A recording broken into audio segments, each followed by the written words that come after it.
بسم الله الرحمن الرحيم.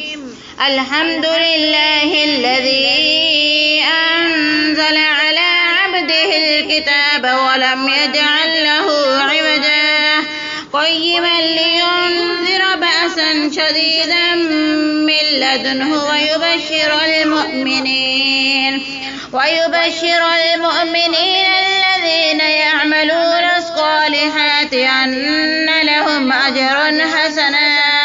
ماكثين فيه أبدا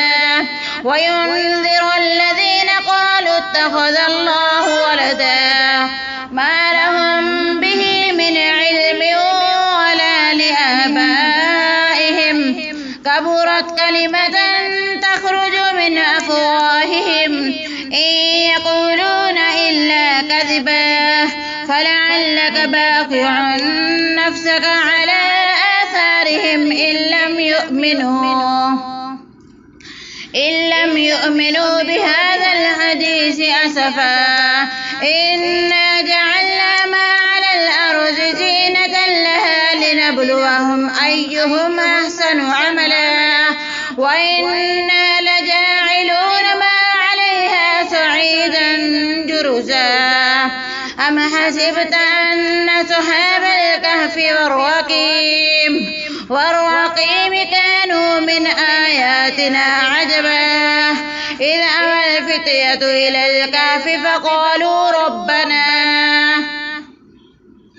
فقالوا ربنا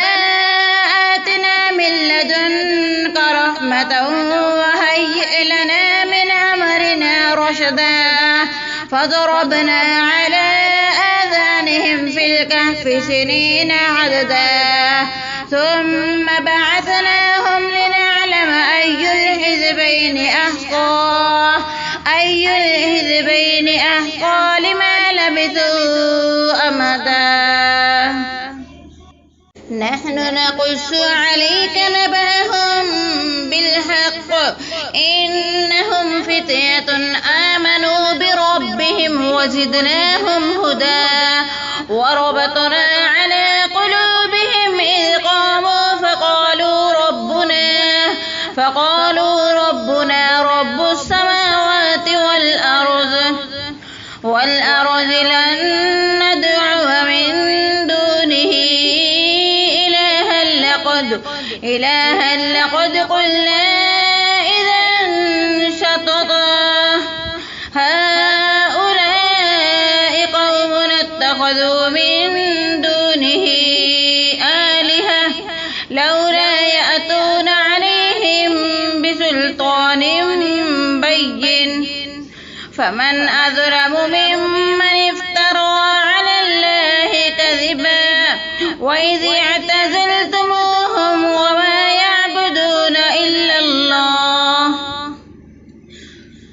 وما يعبدون إلا الله فآووا إلى الكهف ينشر لكم ربكم من رحمته ويهيئ لكم من أمركم مرفقا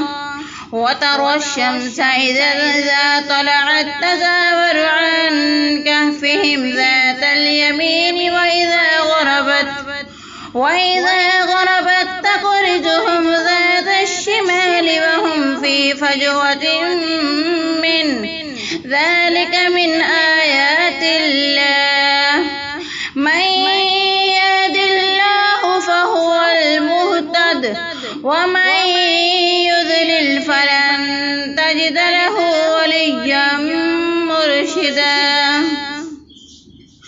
وتحسبهم أيقاظا وهم رقود ونقلبهم ذات اليمين وذات الشمال وكلبهم باسط ذراعيه بالوصيد لو اطلعت عليهم لوليت منهم فرارا ولملئت منهم رعبا وكذلك بعثناهم ليتساءلوا بينهم قال قائل منهم كم لبثتم قالوا لبثنا يوما أو بعض يوم قالوا ربكم أعلم بما لبثتم فابعثوا أحدكم بورقكم هذه إلى المدينة فلينظر أيها أزكى طعاما فليأتكم برزق منه وليتلطف ولا يشعرن بكم أحدا إنهم إن يظهروا عليكم يرجموكم أو يعيدوكم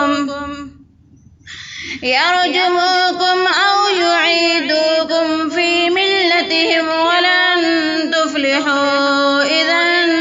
أبدا وكذلك عاثرنا عليهم ليعلموا أن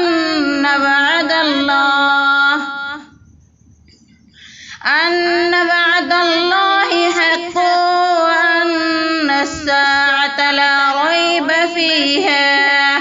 إذ يتنازعون بينهم أمرهم فقال ابنوا عليهم بنيانا ربهم أعلم بهم قال الذين غلبوا على أمرهم لنتخذن عليهم مسجدا سيقولون ثلاثة رابعهم كلبهم ويقولون خمسة سادسهم كلبهم رجما بالغيب ويقولون سبعة